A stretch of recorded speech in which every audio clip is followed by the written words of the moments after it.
ইন্নাল্লাযীনা আমানু ওয়া আমিলুস সালিহাতি কানাত লাহুম জান্নাতুল ফিরদাউসি নুজুলা। জোরে বলেন আল্লাহু আকবার। আল্লাহ বলছেন ইন্নাল্লাযীনা আমানু, নিশ্চয় যারা ঈমান এনেছে, ওয়া আমিলুস সালিহা, এবং নেক কাজ করেছে, নেক কর্ম সম্পাদন করেছে, আল্লাহ বলে কানাত লাহুম জান্নাতুল ফিরদাউসি নুজুলা, আমি আল্লাহ তাদেরকে জান্নাতুল ফিরদাউসের মেহমানদারি করাবো। আল্লাহু আকবার বলে।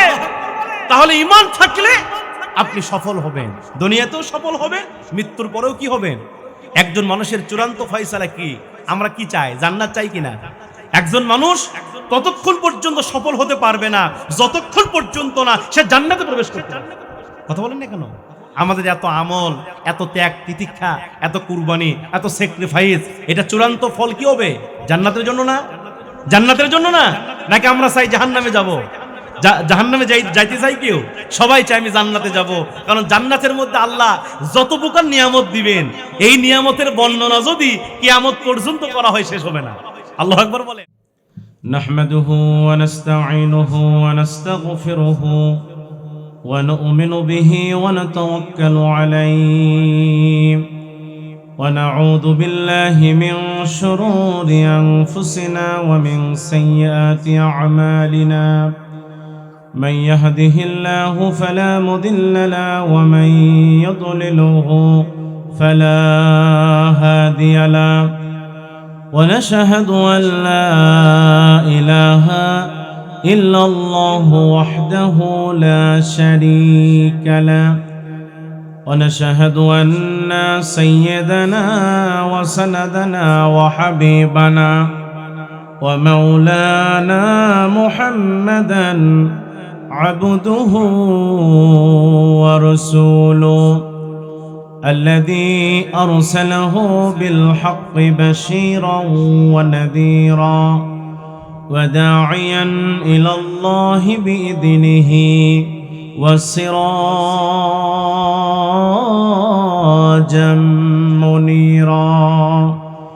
فقد قال الله تعالى في كلامه المجيد وفرقانه الحميد. সকল জবান খুলে পড়ুন আউযু বিল্লাহি মিনাশ শাইতানির রাজীম। বিসমিল্লাহির রাহমানির রাহিম।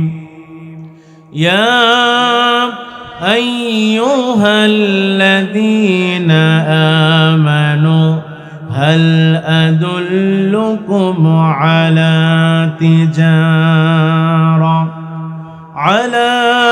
তিজারাতিন তুনজিকুম মিন আযাবিন আলীম।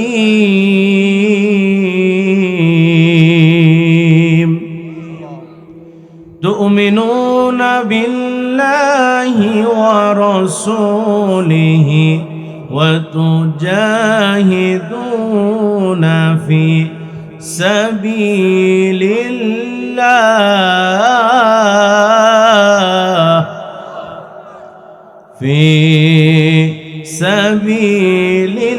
সাবিলিল্লাহি বিআমওয়ালিকুম ওয়া আনফুসিকুম যালিকুম খায়রুল লাকুম ইন কুনতুম তা'লামুন।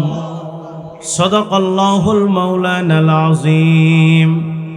ওয়া আন্না রাজুলান সা'আলা রাসূলুল্লাহি সাল্লাল্লাহু আলাইহি ওয়াসাল্লাম মাল ঈমান ক্বালা ইযা সাররাতকা হাসানাতুকা ওয়া সাআতকা সাইয়্যাতুকা فأنت مؤمن إن الله وملائكته يصلون على النبي يا أيها الذين آمنوا صلوا عليه وسلموا تسليما اللهم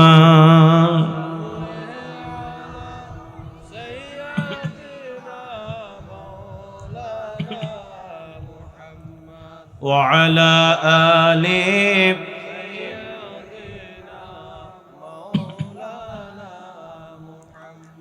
মনটা যদি হইতো প্রবল হাওয়া হইতো যদি শুভর কবুতর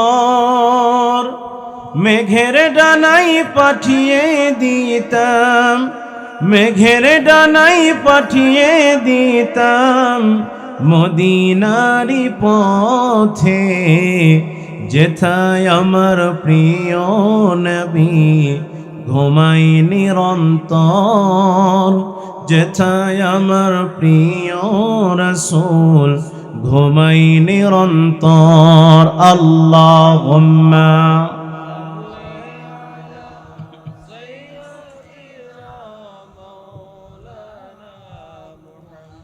وعلى آل سيدنا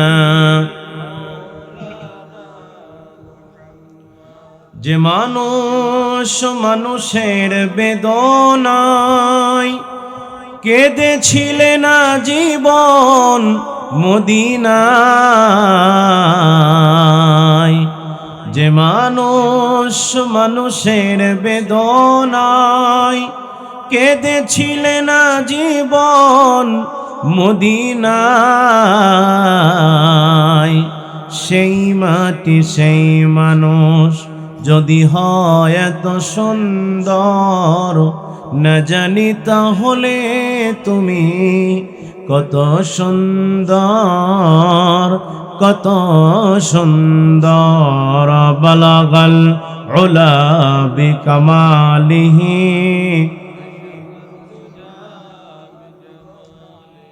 حسنت جميع خصاله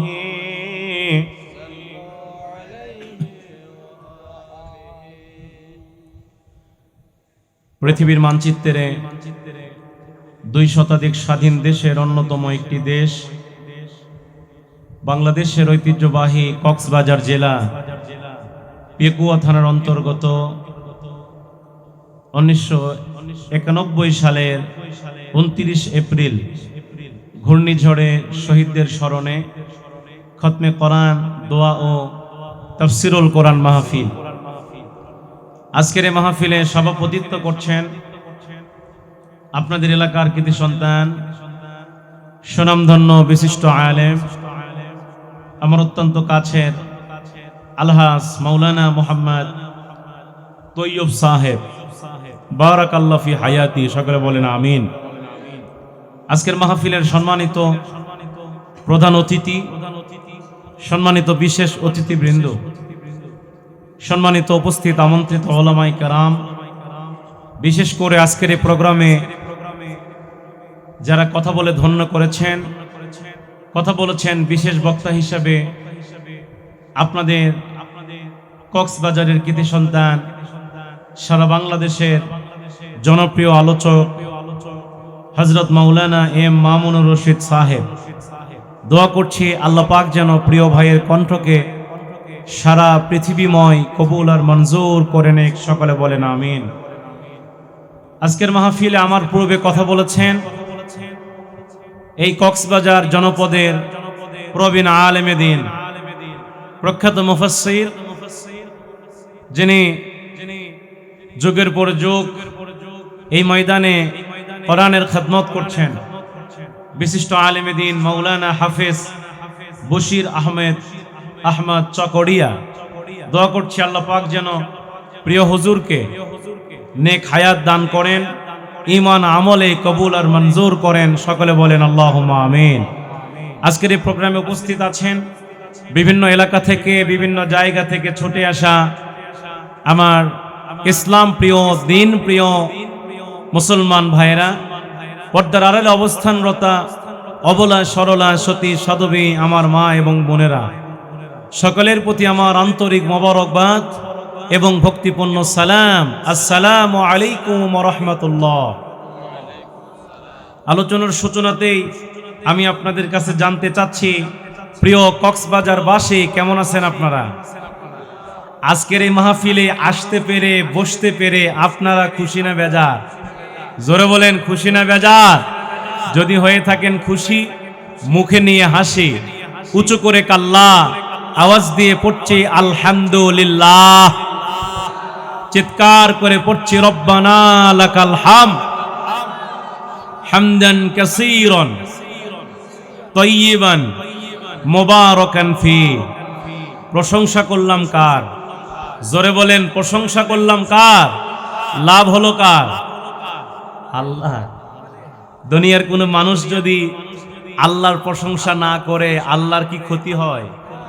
দুনিয়ার সমস্ত মানুষ যদি আল্লাহর প্রশংসা করে আল্লাহর কি লাভ হয়? লাভ ক্ষতি কোনোটাই আল্লাহর সাথে যায় না। লাভ ক্ষতি দুটোটাই যায় বান্দার সাথে, ঠিক কিনা? আপনি যত আল্লাহর শুকর গুজার বান্দা হবেন, যত আপনি আল্লাহর প্রশংসা করবেন, আল্লাহ পাক তত বেশি নিয়ামত বাড়িয়ে দিবেন। এই কথা কোরআনে আছে না নাই? আল্লাহ সূরা ইব্রাহিমের ভিতরে বলেছেন, লা ইন শাকারতুম লা আযীদান্নাকুম ওয়া লা ইন কাফারতুম ইন্না আযাবী লাশাদীদ। আল্লাহ বলেন, যখন কোনো বান্দা বান্দি আমি আল্লাহর নিয়ামত পাওয়ার পরে আমার শুকরিয়া আদায় করে, আমি আল্লাহ পাক ওই বান্দা বান্দিদের নিয়ামতগুলোকে বাড়িয়ে দেই। ওয়া লা ইন কাফারতুম, আর যারা আমি আল্লাহর নিয়ামত পাওয়ার পর অস্বীকার করে, আমার প্রতি অকৃতজ্ঞ হয়, আল্লাহ পাক বলছেন ইন্না আযাবী লাশাদীদ, নিশ্চয় আমার আযাব অত্যন্ত সহজ না কঠিন? আল্লাহর আযাব সহজ না কঠিন? তাহলে আল্লাহ পাক তাদের ব্যাপারে আযাবের কথা বললেন যারা আল্লাহর নাফরমানি করে, আল্লাহর প্রতি কৃতজ্ঞতা প্রকাশ করে। এবার আপনারা বলেন তো, আল্লাহ কি আমাদেরকে কম নিয়ামত দিয়েছেন? আল্লাহর নিয়ামতের শুকরিয়া যদি কিয়ামত পর্যন্ত করা হয় শেষ হবে? আমরা মাঝে মাঝে চিড়িয়াখানায় যাই কিনা? মাঝে মাঝে চিড়িয়াখানায় যাই। চিড়িয়াখানায় যাওয়ার পরে বিভিন্ন প্রজাতির প্রাণী আমরা দেখি। আমরা ময়ূর পাখি দেখি আর বলি, ও ময়ূর পাখি তুমি কত সুন্দর, বলি কিনা? আমরা টিয়া পাখি দেখি আর বলি, ও টিয়া পাখি তুমি কত সুন্দর। তখন ময়ূর পাখি জবাব দেয়, ও দুনিয়ার মানুষ, আমি ময়ূর পাখি যে সুন্দর এর কোনো দলিল নাই। টিয়া পাখি জবাব দেয়, হে দুনিয়ার মানুষ, আমি টিয়া পাখি যে সুন্দর এর কোনো ডকুমেন্ট নাই, কিন্তু তোমরা মানুষ যে সুন্দর এর দলিল আল্লাহ নিজেই দিয়েছে। লাকাদ খালাকনাল ইনসানা ফি আহসানি তাকওয়িম। আল্লাহ তাআলা বলছেন, আমি মানুষকে সুন্দর অবয়বে সৃষ্টি করেছি। জোরে বলেন না আলহামদুলিল্লাহ। এই যে আল্লাহ পাক আমাদেরকে সুন্দর করে সৃষ্টি করলেন, বানালেন, পৃথিবীতে পাঠালেন, তারপরেও দেখবেন কিছু মানুষ আছে আল্লাহর নাফরমানি করে, আল্লাহকে সেজদা দেয় না। মসজিদ থেকে আজান হয়, হাইয়া আলাস সালাহ, বান্দারে নামাজের জন্য আসো। হাইয়া আলাল ফালাহ, বান্দারে কল্যাণের জন্য আসো। আস-সালাতু খায়রুম মিনান নাউম, ঘুম থেকে নামাজ উত্তম। এই যে মসজিদ সাহেব মসজিদের মিনার থেকে 5 বার আপনাকে আহ্বান করছে, নামাজের জন্য ডাকছে, আমরা এমন কপাল পোড়া মুসলমান আজান শুনি মসজিদে যাই না। কথা বলেন না কেন? এই জন্য আল্লাহ পাক আফসোস করে বলছেন, সূরা আরাফের 179 নম্বর আয়াতে আল্লাহ বলছেন, ওয়ালাকাদ যারানা লিজাহান্নামা কাসীরাম মিনাল জিন্নি ওয়াল ইনস। আল্লাহ বলছেন অধিকাংশ জিন এবং মানুষ জাহান্নামে যাবে। নাউজুবিল্লাহ বলবেন না? অধিকাংশ জিন এবং মানুষ কোথায় যাবে? জাহান্নামে যাবে। আমরা বললাম, আল্লাহ এই জিন এবং মানুষ জাহান্নামে কেন যাবে? এদের অপরাধ কি? আল্লাহ পাক বললেন, এদের অপরাধ হচ্ছে 3টা। অপরাধ কয়টা? অপরাধ কয়টা? 1 নম্বর অপরাধ হচ্ছে লাহুম কুলুবুন লা ইয়াফকাহুনা বিহা। আমি আল্লাহ পাক তাদেরকে একটা কল্ব দিয়েছিলাম, অন্তর দিয়েছিলাম, কিন্তু এই কল্ব দিয়ে, অন্তর দিয়া দুনিয়াতে ভালো চিন্তা করেনি। কথা বলেন না কেন? এই সমাজে এমন মানুষ আছে অন্তরের মধ্যে ভালো চিন্তা নাই, কি করে মানুষকে ঠকানো যায়, কি করে মানুষের সঙ্গে প্রতারণা করা যায়, কি করে মানুষের সাথে দুশ্মনী করা যায়, কি করে মানুষের ক্ষতি করা যায়, এই চিন্তা ভাবনা কিছু মানুষ তার অন্তরে লালন করে। কথা বলেন না কেন? আল্লাহ বলছেন আমি কলব দিয়েছিলাম, অন্তর দিয়েছিলাম, কিন্তু এই অন্তর দিয়ে তারা ভালো চিন্তা করে নাই। 2 নম্বর অপরাধ কি হবে? আল্লাহ বলছেন ওয়ালাহুমা আয়ুনুন, আমি আল্লাহ পাক তাদেরকে দুনিয়াতে চক্ষু দিয়েছিলাম। কি দিয়েছিলেন? চক্ষু দিয়েছিলাম। লা ইউবসিরুনা বিহা, তারা এই চোখ দিয়া দুনিয়াতে ভালো কিছু দেখে নাই। এই দুনিয়াতে ভালো আছে, মন্দ আছে। আল্লাহ পাক আপনাকে বিবেক দিয়ে ছেড়ে দিয়েছেন, ভালো মন্দ তুমি ইচ্ছা করলে ভালো দেখতে পারো, ইচ্ছা করলে মন্দ দেখতে পারো, এই ক্ষমতা আমাদের আছে না নাই? আল্লাহ বলেন তাদেরকে চোখ দিয়েছিলাম, কিন্তু এরা ভালো কিছু দেখে। 3 নম্বর অপরাধ কি হবে? ওয়ালাহুম আযানুন, আমি আল্লাহ পাক তাদেরকে কান দিয়েছিলাম। কে দিয়েছিলাম? লা ইয়াসমাউনা বিহা, তারা এই কান দিয়ে দুনিয়াতে ভালো কিছু শ্রবণ করেনি। কি করেনি? ভালো কিছু শ্রবণ করেনি। আল্লাহ পাক বলছেন এরা কারা তোমরা জানো? আল্লাহ বলছেন উলাইকা কাল আনআম, এরা হচ্ছে চতুষ্পদ জন্তুর মতো। নাউজুবিল্লাহ কবেন না। আল্লাহ বলছেন যাদের কল্প আছে ভালো চিন্তা করে না, চোখ আছে দুনিয়াতে ভালো কিছু দেখে না, কান আছে ভালো কিছু শ্রবণ করে না, আল্লাহ বলছেন উলাইকা কাল আনআম, এরা হচ্ছে 4 পাওয়া জানোয়ারের মতো। এরপরে আল্লাহ বলছেন ওয়া বালহুম আদল, এবং তার চাইতেও নিকৃষ্ট। কথা বলেন না কেন? উলাইকা হুমুল গাফিলুন, কারণ তারা ছিল দুনিয়াতে গাফেল। দুনিয়াতে কি ছিলেন? কোরআন আসছে আমাদের মাঝে, এই কোরআন আল্লাহ পাক পাঠিয়েছেন। এমনি পাঠিয়েছেন। আজ থেকে 1450 বছর আগে আমার আল্লাহ পাক এই কোরআন দুনিয়াতে পাঠিয়েছেন, যেই কোরআনের মাধ্যমে এই পৃথিবীতে আপনার পারিবারিক জীবন থেকে, ব্যক্তিগত জীবন থেকে, পারিবারিক জীবন, সামাজিক জীবন, অর্থনৈতিক জীবন, রাষ্ট্রীয় জীবন, রাজনৈতিক জীবন, আন্তর্জাতিক জীবন পরিচালনা করবার জন্য কোরআন দিয়েছেন কে? কোরআন দিয়েছেন কে? কিন্তু সেই কোরআন আমরা এখন পর্যন্ত গ্রহণ করতে পারি নাই, ঠিক কি না? যার কারণে আমাদের সমাজে, আমাদের দেশে অশান্তি আছে না নাই? অশান্তি আছে না নাই? আমরা দুনিয়ার সবকিছু বোঝার চেষ্টা করি, কিন্তু কোরআন বোঝার চেষ্টা করি। এই জন্য আল্লাহ পাক আফসোস করে বলছেন আফালা ইয়াতাদাব্বারুনাল কুরআনা আম আলা কুলুবিন আকফালুহা। আল্লাহ বলছেন হে দুনিয়াবাসী, তোমাদের কি হয়েছে? তোমাদের কি হলো? কেন তোমরা আমার কোরআন নিয়ে গবেষণা করো না? আম আলা কুলুবিন আকফালুহা, আমি আল্লাহ কি তোমাদের কলবে তালা মারছি? কে বলছেন? কে বলছেন? এই জন্য কোরআন নিয়ে গবেষণা করতে হবে। আজকে আমরা মুসলমান দুনিয়ার সব বুঝি, কেমনে ব্যবসা করতে হয় বুঝি, কেমনে ক্ষেত খামার করতে হয় বুঝি, কেমনে চাকরি করতে হয় বুঝি, একতলা বাড়ি করলে আরেকতলা বাড়ি কেমনে করা যায় আমরা বুঝি, একটা গাড়ি কিনলে আরেকটা গাড়ি কেমনে কিনা যায় আমরা বুঝি, একটা চাতাল ক্রয় করলে আরেকটা চাতাল কেমনে ক্রয় করা যায়, এগুলো আমরা সব বুঝি, কিন্তু বুঝি না কোরআন। কথা বলেন না কেন? বুঝি না কোরআন, বোঝার চেষ্টাও করি না। কিছু লোক আমার সমাজে এমনও আছে, কক্সবাজার জেলে আছে কিনা জানি না, আমার বগুড়াতে আছে, কিছু লোক বলে এই কোরআন আমাদের জন্য না, এগুলো হুজুরদের জন্য। বলে কিনা? এগুলো আমাদের জন্য না, এগুলো মোল্লা মৌলবী মুন্সি হুজুররা এগুলো পড়বে, এগুলো দিয়ে তারা নামাজ পড়বে, মিলাদ পড়বে, এগুলো তাদের জন্য, এগুলো আমাদের জন্য না। আপনারা বলেন তো এই কোরআন কি শুধু হুজুরদের জন্য? কোরআন কি হুজুরদের জন্য? আল্লাহ নিজেই বলেছেন হুদাল লিন্নাস ওয়া বাইয়িনাতিম মিনাল হুদা ওয়াল ফুরকান। আল্লাহ বলছেন এই কোরআন আমি নাজিল করেছি প্রত্যেক মানব জাতির হেদায়েতের জন্য। কথা বলেন ঠিক কিনা? সেই কোরআন থেকে যদি আলোচনা করা হয় আপনারা কি থাকবেন ভাই? থাকবেন ইনশাআল্লাহ? আসেন আমার ভাইয়েরা, আমি সরাসরি আমার তেলাওয়াতকৃত আয়াতের উপরে আমি তাফসীর শুরু করে দেব ইনশাআল্লাহ। আমার ভাইয়েরা, আমি কোরআনুল কারীমের 114 সূরার মধ্য থেকে 61 নম্বর সূরা থেকে তেলাওয়াত করেছি। কত নম্বর সূরা থেকে? 61 নম্বর সূরা। সূরাটির নাম সূরায়ে সফ। নাম কি? সফ। সূরায়ে সফের 2টি আয়াত আমি তেলাওয়াত করেছি, 10 এবং 11 নম্বর আয়াত। তোরে কোন কত নম্বর আয়াত? 10 এবং 11 নম্বর আয়াত। আল্লাহ পাক এই আয়াতে কারিমার ভিতরে চমৎকার কিছু কথা আল্লাহ আমাদেরকে বলছেন। চমৎকার কথা, একেবারে গুরুত্বপূর্ণ কথা। যদি এই কথাগুলো যদি আমরা আমাদের জীবনে বাস্তবায়ন করি আমরা সফল হয়ে যাব। আল্লাহু আকবার জোরে বলেন। তবে আল্লাহ পাক এই কথাগুলা এই আয়াতের ভিতরে যেই দিক নির্দেশনা যেই কথাগুলো বলেছেন, এইটা আল্লাহ পাক স্পেশালি ইমানদারকে বলেছেন। আল্লাহু আকবার বলেন। কাকে বলেছেন? ইমানদারদেরকে। ইমানদার কারা? এখানে আল্লাহ পাক ইয়া আইয়ুহান নাস বলে নাই যে হে মানব জাতি, ইয়া আইয়ুহাল মুসলিমুন বলে নাই হে মুসলমানেরা। আল্লাহ এখানে বলেছেন ইয়া আইয়ুহাল্লাযিনা আমানু, ওহে তোমরা যারা ঈমান এনেছো, হে বিশ্বাসীগণ, হে ঈমানদারগণ, আমি আল্লাহ তোমাদেরকে বলছি। আল্লাহু আকবার বলেন। এখন বলবেন হুজুর ঈমানদারকে? আপনারা কি সবাই ঈমানদার?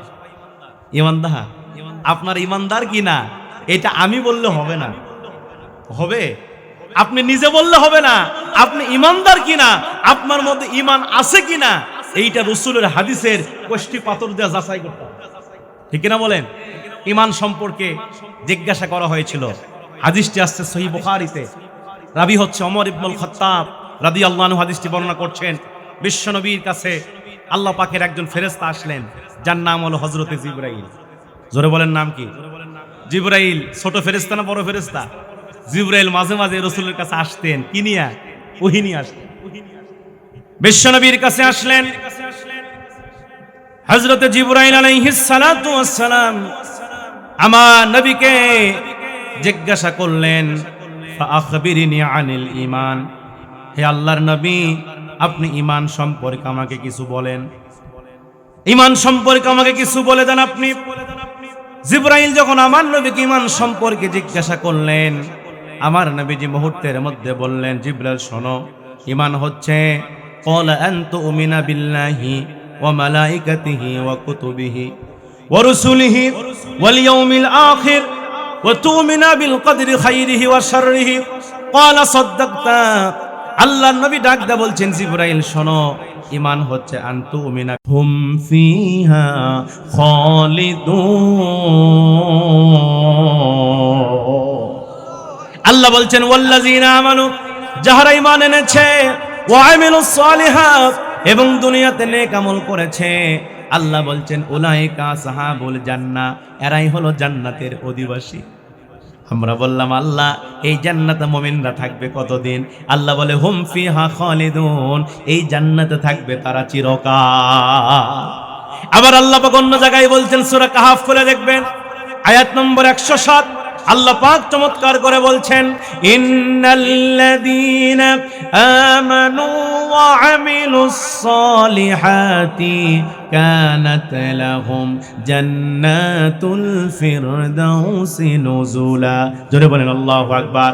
আল্লাহ বলছেন ইন্নাল্লাযীনা আমানু, নিশ্চয়ই যারা ঈমান এনেছে, ওয়া আমিলুস সালিহা, এবং নেক কাজ করেছে, নেক কর্ম সম্পাদন করেছে, আল্লাহ বলে কানাত লাহুম জান্নাতুল ফিরদাউসি নুজুলা, আমি আল্লাহ তাদেরকে জান্নাতুল ফিরদাউসের মেহমানদারি করাবো।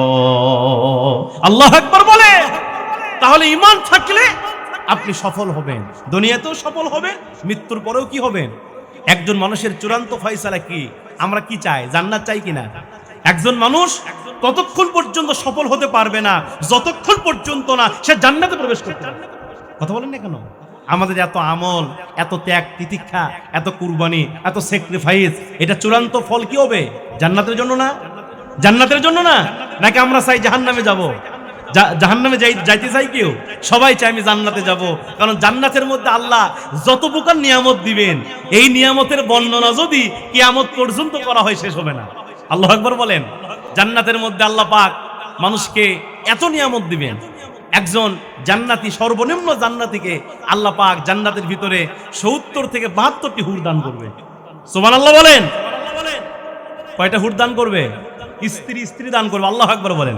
এখন বুড়া সাজা করতে, হুজুর আমি তো বুড়া মানুষ, ৬০ বছর ৭০ বছর আমার বয়স, আমি হুললে কি করবো? কথা কর না কে? এই দুনিয়াতে একটা চলাবার পারি না, ওই ৭০ দিয়ে আমি কি করবো? আমার ভাইয়েরা, আল্লাহ যখন আপনাকে জান্নাতে ঢুকাবে, আপনাকে আর বুড়ো রাখবে না। হযরত ঈসা আলাইহিস সালামের মতো ৩০ থেকে ৩৩ বছরের মতো যৌবনভক্ত যুবক বানায়া জান্নাতের মধ্যে ঢুকায়া দিবে। আরো আসতে কোন সুবহানাল্লাহ। এখানেই শেষ নয়। জান্নাতের মধ্যে এই যে দুনিয়াতে আমরা কি খাই? গাছের ফল খাই কিনা? দুনিয়ার নিয়ম হচ্ছে আমরা ফলের গাছ থাকে, গোড়া থাকে নিচে, আর ফল ধরে উপরে। কিন্তু জান্নাতের ভিতরে জান্নাতের গাছের গোড়া থাকবে উপরে আর ফল থাকবে নিচে। আল্লাহু আকবার। আবার এক একটা ফলের ভিতরে আল্লাহ পাক 70 প্রকারের স্বাদ দিবেন। সুবহানাল্লাহ কোন? আরে দুনিয়াতে একটা ফল খাইলে একটা স্বাদ পাওয়া যায়, আম খাইলে আমের স্বাদ, নাকি জামের স্বাদ পাওয়া যায়? আম খাইলে আমের স্বাদ, কাঁঠাল খাইলে কাঁঠালের স্বাদ, কলা খাইলে কলার স্বাদ, মানে যেই ফল খাবো সেই ফলের স্বাদ। কিন্তু জান্নাতের ভিতরে বান্দা একটা ফল খাবে, ওই একটা ফলের ভিতরে আল্লাহ পাক 70 প্রকার ফলের স্বাদ দিয়ে দিবেন। এখানেই শেষ নয়, আল্লাহ পাক জান্নাতের ভিতরে নদী দিবে, দুধের নদী। সুবহানাল্লাহ কোন? এরপরে মধুর নদী দিবে, আবার শরাবের নদী দিবে। আল্লাহ পাক জান্নাতে শরাব খাওয়াবেন, শারাবান তাহুরা, পবিত্র মদ খাওয়াবেন। এই যে দুনিয়ার যেই মদ খায় মাতাল হয়ে যায়, মানে বউ কাশা মাও কয়, কথা কন না কে? কিছু মাতাল আছে না নাই? আছে না নাই? বউ মাও করছে, মা তুই সাইড দে, অথচ ওর বউ, কথা কন না কে? এরকম আছে না নাই? এই দুনিয়ার পচা মদ নয়, এই দুনিয়ার বাজে মদ নয়, আল্লাহ পাক জান্নাতের ভিতরে সেই পবিত্র মদ খাওয়াবে। আল্লাহু আকবার কোন? শুধু তাই নয়, জান্নাতের ভিতরে একজন জান্নাতি বান্দা যদি মনে মনে খালি ইচ্ছা করছে, একটা পাখি আকাশ দিয়ে উড়ে যাচ্ছে, মনে মনে খালি সংকল্প করছে, বলে নাই, মুখ দিয়ে বলে নাই, খালি মনে মনে একটু এরকম খালি কল্পনা হয়েছে যে আল্লাহ এই পাখির গোশত খাইতে পারলে খুব মজা লাগতো, আল্লাহু আকবার, খুব স্বাদ পাইতাম, তৃপ্তি হইতো, এরকম খালি মনে মনে খালি একটু চিন্তা করছে। এই চিন্তা করার সঙ্গে সঙ্গে আমার আল্লাহ ওই পাখিটাকে সুন্দর করে ধরে, সুন্দর করে জবাই করে ওই পাখির গোশত ভুনা হয়ে আপনার সামনে আল্লাহ পেশ করবেন।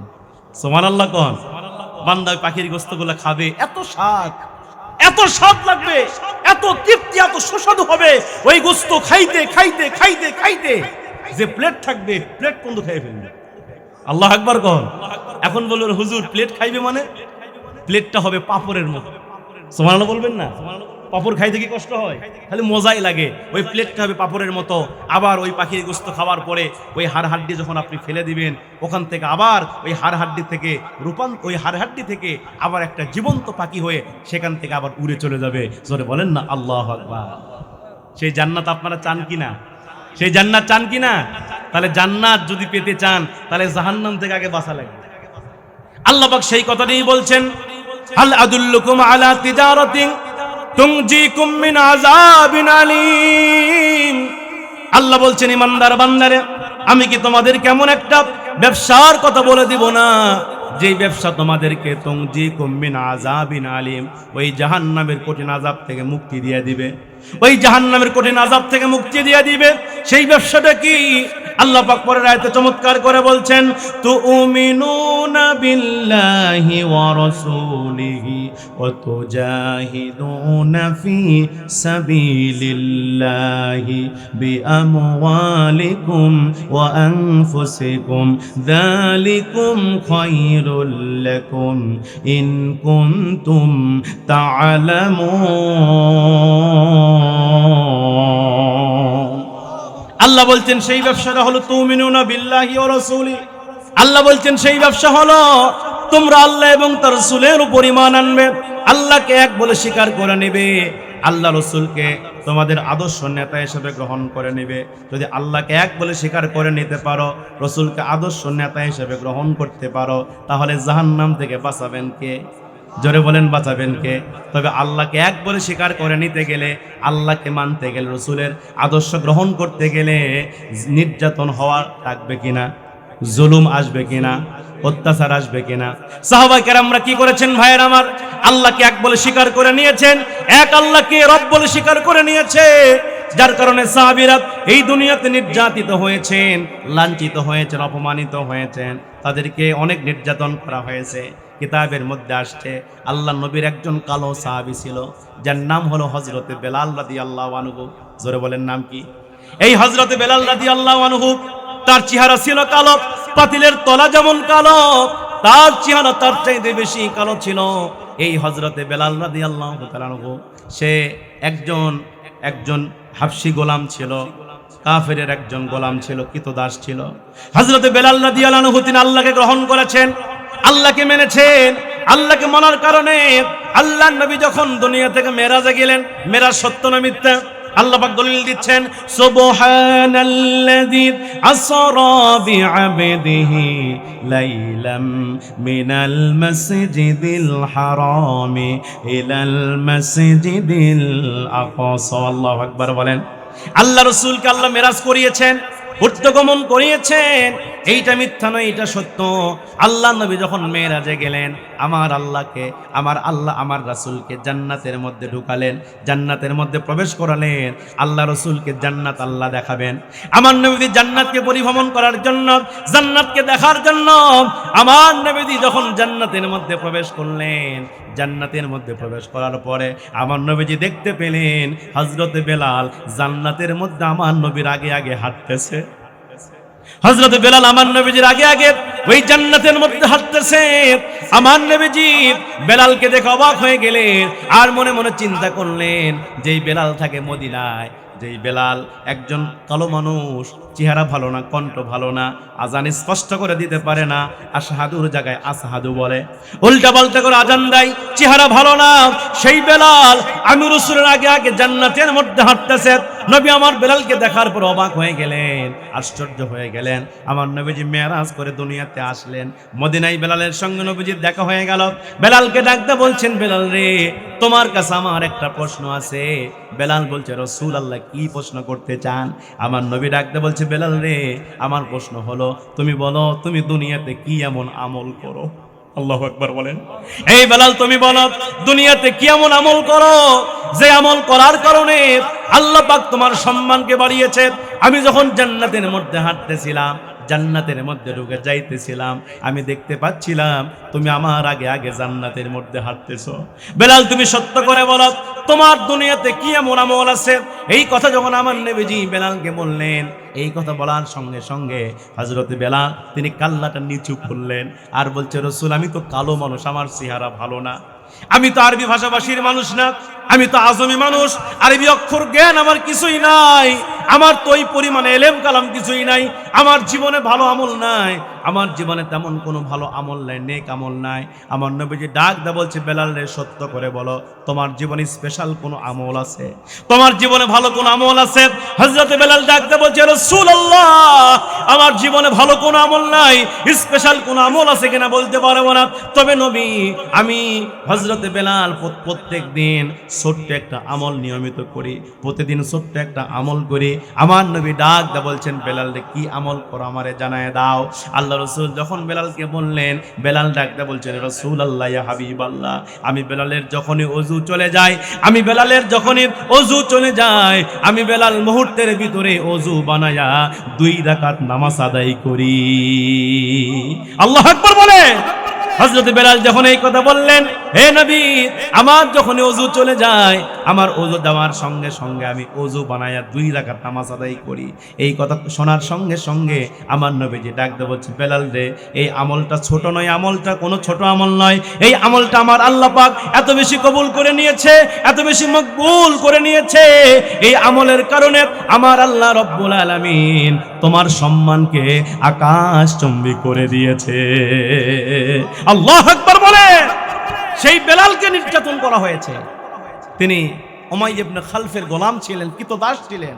হযরত বেলাল ঈমান গ্রহণ করার কারণে, আল্লাহকে মানার কারণে এই বেলালকে রোদের ভিতরে চিৎ করে শুয়ে দেওয়া হতো, এমনকি ঘোড়ার পিছনে রশি লাগায়া হযরত বেলালকে তাকে এমন ভাবে টানা হেঁচড়া করা হতো, হযরত বেলালের দেহ দিয়ে রক্ত পড়ে যেত, এমনকি বেলাল তার জবান দিয়ে আল্লাহকে ডাকে। হযরত বেলালের এই বুকের উপরে পাথর চাপা দেওয়া হয়েছিল। হযরত বেলালকে পাথর চাপা দেয় আর বলে, এই বেলাল, তুই কালেমা ছেড়ে দে, আল্লাহকে ছেড়ে দে। বেলাল তারপরেও বলে, আহাদ আহাদ আহাদ, আমার আল্লাহ এক। আল্লাহু আকবার জোরে বলেন না। তাহলে আল্লাহকে মানতে গেলে, আল্লাহর উপর ঈমান আনতে গেলে, নবীর উপর ঈমান আনতে গেলে নির্যাতন আসবে, জুলুম আসবে, অত্যাচার আসবে। তাই বলে কি আল্লাহ এবং রাসূলের পথ থেকে কি পিছপা হব? সাহাবীরা কি হয়েছেন? যখন সাহাবীরা কি হয়েছেন? আরে সাহাবীরা তো পিছপা হন নাই। সাহাবীরা ইসলামের জন্য, দ্বীনের জন্য স্ত্রীকে বিধবা করেছেন, সন্তানকে এতিম করেছেন, ঈমানের জন্য, কালেমার জন্য নিজের শরীরের তদরক্ত বেলিয়ে দিয়েছে। তো কোনো বাতিল শক্তির কাছে সাহাবায়ে কেরামরা মাথা নত করে না। ঠিক কিনা জোরে বলে। আমরাও মাথা নত করব। সাহাবায়ে কেরাম আল্লাহকে মেরেছেন। কেনা জানেন সে উহুদের ঘটনা। উহুদের প্রান্তরে কাফেররা মিথ্যা গজব রটায়া দিল, কুতিলা ইয়া মুহাম্মদ, কুতিলা ইয়া মুহাম্মদ, মুহাম্মদ কতল হয়ে গেছে, মুহাম্মদ যুদ্ধে নিহত হয়ে গেছে। এই মিথ্যা গজব রটানো হলো। এক কান দোকান হতে হতে এই খবর এসে পৌঁছে গেল আল্লাহ নবীর একজন জলিলুল কদর সাহাবী, যার নাম হলো হযরতে হানজালা রাদিয়াল্লাহু তাআলা আনহু। আল্লাহু আকবার বলেন। রাত্রিবেলা স্ত্রী সঙ্গম করেছে, ফজরের আগে হাম্মামখানে গিয়েছেন, তিনি ফরজ গোসল করবেন, ডান কাঁধে পানি ঢেলেছেন, বাম কাঁধে পানি ঢালবেন। এমন সময় যখন তার কানে খবর আসলো আল্লাহ নবী মুহাম্মদ আর দুনিয়াতে বেঁচে নাই, আল্লাহ নবী মুহাম্মদ যুদ্ধে নিহত হয়ে গেছে, যুদ্ধে শহীদ হয়ে গেছে, এই খবর পাওয়ার সঙ্গে সঙ্গে হযরতে হানজালা রাদিয়াল্লাহু তাআলা আনহা তিনি আর ফরজ গোসল করলেন না, ডান কাঁধে পানি ঢেলেছেন, বাম কাঁধে পানি ঢাললেন না। তিনি সিদ্ধান্ত নিলেন যেই জমিনে বিশ্বনবী বেঁচে নাই ওই জমিনে আমি হানজালার বেঁচে থাকার কোনো অধিকার নেই। আল্লাহু আকবার বলেন। হযরত হানজালা মুহূর্তের ভিতরে ফরজ গোসলকে বাদ দিয়ে চলে গেলেন স্ত্রীর ঘরের ভিতরে। ডাক দিয়ে বলছেন, প্রাণের স্ত্রী, আমি শুনতে পেলাম আমার নবীজি দুনিয়া থেকে বিদায় নিয়ে চলে গেছে, ওহুদের প্রান্তরে নবীজি নিহত হয়েছে, নবীজি শহীদ হয়ে গেছে। ওই স্ত্রী, তুমি আমার হাতে একটা নাঙ্গা তলোয়ার উঠিয়ে দাও, আমিও যেতে চাই যুদ্ধের ময়দানে, আমিও নবীজির পক্ষে যুদ্ধ করবো। আল্লাহু আকবার। এবার হযরতে হানজালার স্ত্রী ঘরের মধ্য থেকে একটা নাঙ্গা তলোয়ার নিয়ে আসলেন। নাঙ্গা তলোয়ার নিয়ে আসার পরে হযরতে হানজালার হাতের মধ্যে তলোয়ারটা উঠায়া দিলেন। হযরতে হানজালা রাদিয়াল্লাহু তাআলা আনহু তিনি তলোয়ারটা হাতের মধ্যে নিলেন। স্ত্রী ডাক দা বলতেন, স্বামী গো, আপনি যুদ্ধে যাবেন যান, আমি আপনাকে একটা বারের জন্য বাধা দেব না, তবে আমি দোয়া করি আল্লাহ পাক যেন গাজী বানায়া আপনাকে আমার ঘরে আবার ফিরাইয়া দেয়। হযরতে হানজালার স্ত্রী যখন এই উল্টা দোয়া করলেন, হযরতে হানজালা রাদিয়াল্লাহু তাআলা আনহু তার হাতের মধ্যে যে নাঙ্গা তলোয়ার ছিল ওই তলোয়ারের উল্টা পিঠ দিয়া স্ত্রীর হাতের মধ্যে মৃদু আঘাত করলেন আর বললেন, প্রাণের স্ত্রী, তোমার হাত কি কেটেছে? স্ত্রী বলছেন, স্বামী গো, আমার হাত কাটে নাই। হানজালা ডাক দিয়ে বলছেন, স্ত্রী, হাত কেন কাটে নাই জানো নাকি? আমি তলোয়ারের উল্টা পিঠ দিয়ে আঘাত করেছি, এই জন্য তোমার হাতটা কাটে নাই। ও স্ত্রী, তুমি যে আমার জন্য দোয়া করছো, এই দোয়াটাও যেন আল্লাহ উল্টা দিক দিয়ে কবুল করে, কারণ আমি হানজালা, আমি আমার নাকের ভিতরে এই মুহূর্তে জান্নাতের সুঘ্রাণ পেতেছি। আল্লাহু আকবার বলেন।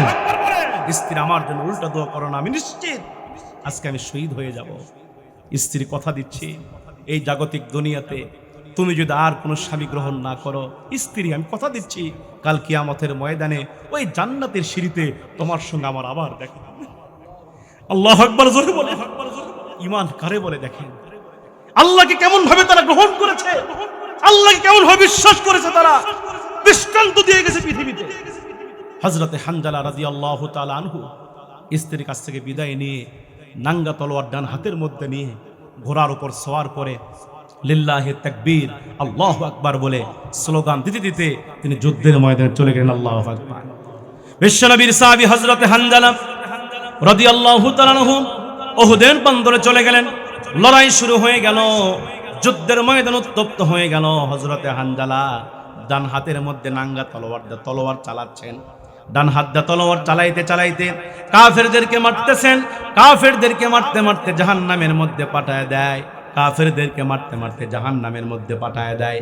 কাফেরদেরকে মারতে মারতে জাহান্নামের মধ্যে পাঠায় দেয়।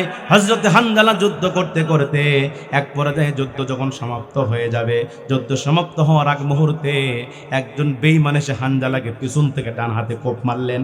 হযরতে হানজালার ডান হাতের মধ্যে তলোয়ার লেগে গেল। তলোয়ার লাগার সঙ্গে সঙ্গে হযরতে হানজালা রাদিয়াল্লাহু তাআলা আনহু তার ডান হাতটা দেহ থেকে আলাদা হয়ে জমিনের মধ্যে পড়ে গেল।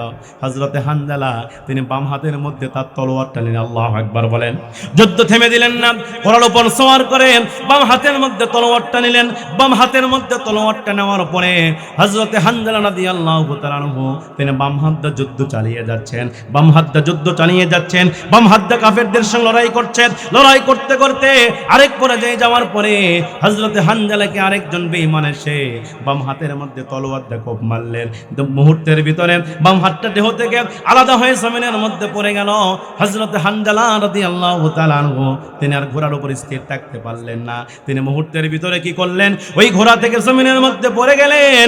ঘোড়া থেকে যখন জমিনের মধ্যে পড়ে গেছে, আরেকজন বেঈমান এসে হযরতে হানজালার বুকের মধ্যে এমন ভাবে বল্লম ঢুকায় দিলেন, এমন ভাবে তলোয়ার দিয়ে মারলেন, আল্লাহর নবীর সাহাবী হযরতে হানজালা ওই উহুদের প্রান্তরে শহীদ হয়ে গেলেন।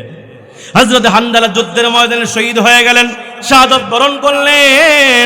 আবার আপনারা বলেন তো, যারা আল্লাহর জন্য শহীদ হয় তারা কি মারা যায়? তারা কি মৃত? আল্লাহ পাক কোরআনে বলছেন ওয়ালা তাকুলু লিমান ইয়াকতালু ফি সাবিলিল্লাহি আমওয়াত বাল আহয়াউ ওয়ালাকিন লা তাশউরুন। আল্লাহ বলছেন ওয়ালা তাকুলু লিমান ইউকতালু ফি সাবিলিল্লাহ। আল্লাহ বলছেন যারা আল্লাহর এই জমিনে আল্লাহর দ্বীন প্রতিষ্ঠার জন্য, আল্লাহর এই জমিনে কোরআনকে বিজয় করবার জন্য যারা যুদ্ধ করতে গিয়ে শহীদ হয়ে যায়, যারা মারা যায়, আল্লাহ বলেন তাদেরকে মৃত বলো না, আমওয়াত বলো না, বাল আহইয়া, এরা হলো জীবিত। জোরে কোন আল্লাহু আকবার। বিশ্বনবীর সাহাবী হযরতে হানজালা রাদিয়াল্লাহু তাআলা আনহু, তিনি যখন যুদ্ধের ময়দানে শহীদ হয়ে গেলেন, কিছুক্ষণ পরে যুদ্ধ সমাপ্ত হয়ে গেল।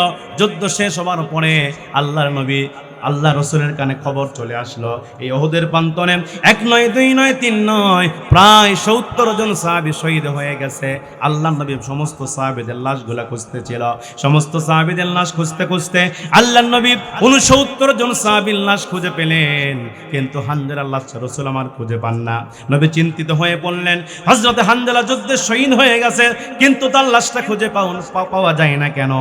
নবী যখন অস্থির হয়ে গেলেন, আমার আল্লাহ পাক হযরতে জিবরাইলের মাধ্যমে ডাকদা বলছেন, এই জিবরাইল যাও আমার রাসূলকে লোকেশন দিয়ে দাও, অমুক জায়গায় হানজালার লাশটা পড়ে আছে।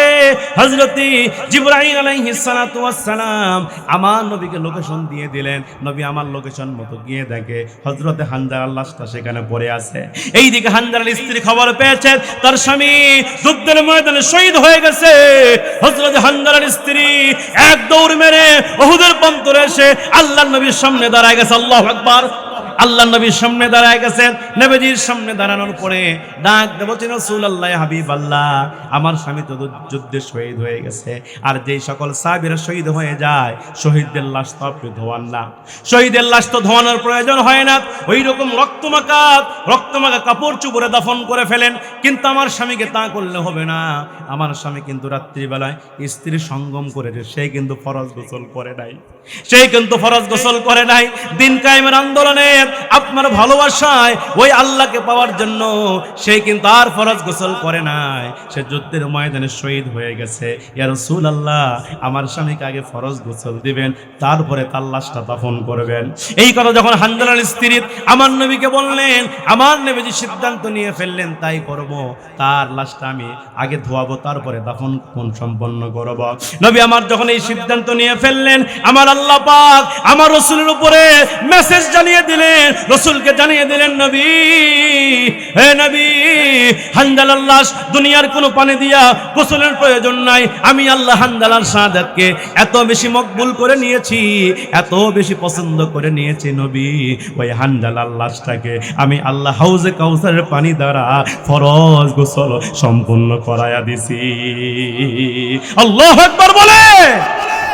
আল্লাহ পাক সেই কথাই বলছেন, হাল আদুল্লুকুম আলা তিজারাতিন, আল্লাহ বলছেন, হে ইমানদারগণ, আমি আল্লাহকে তোমাদেরকে এমন একটা ব্যবসার কথা বলে দেব না, তুনজিকুম মিন আযাবিন আলীম। আল্লাহু আকবার বলেন। সেই ব্যবসা তোমাদেরকে ওই জাহান্নামের কঠিন আযাব থেকে মুক্তি দিয়ে দিবে। তুমিনুনা বিল্লাহি ওয়া রাসূলিহি, সেই ব্যবসাটা কি? আল্লাহ এবং রাসূলের উপর ঈমান আনতে হবে। কথা বলেন না কেন? এরপরে তোমরা কি করবে? আল্লাহ বলছেন, ওয়া তুজাহিদুনা ফি সাবিলিল্লাহ, তোমরা আল্লাহর এই জমিনে সংগ্রাম করবে। আল্লাহু আকবার বলেন। তোমরা কি করবে? সংগ্রাম করবে, লড়াই করবে, জিহাদ করবে, প্রাণান্তকর প্রচেষ্টা চালাবে। ফি সাবিলিল্লাহ, কার পথে? কার পথে জিহাদ করবেন? দুনিয়াতে জিহাদ হয় দুই ধরনের, একটা হয় আল্লাহর পক্ষে, আরেকটা হয় শয়তানের পক্ষে। কথা বলেন না কেন? এই যে রমজান মাস যে আমাদের মাস থেকে চলে গেল, এই রমজান মাসে যারা রোজা রেখেছে তারা জিহাদ করেছে কার পক্ষে? জোরে বলেন।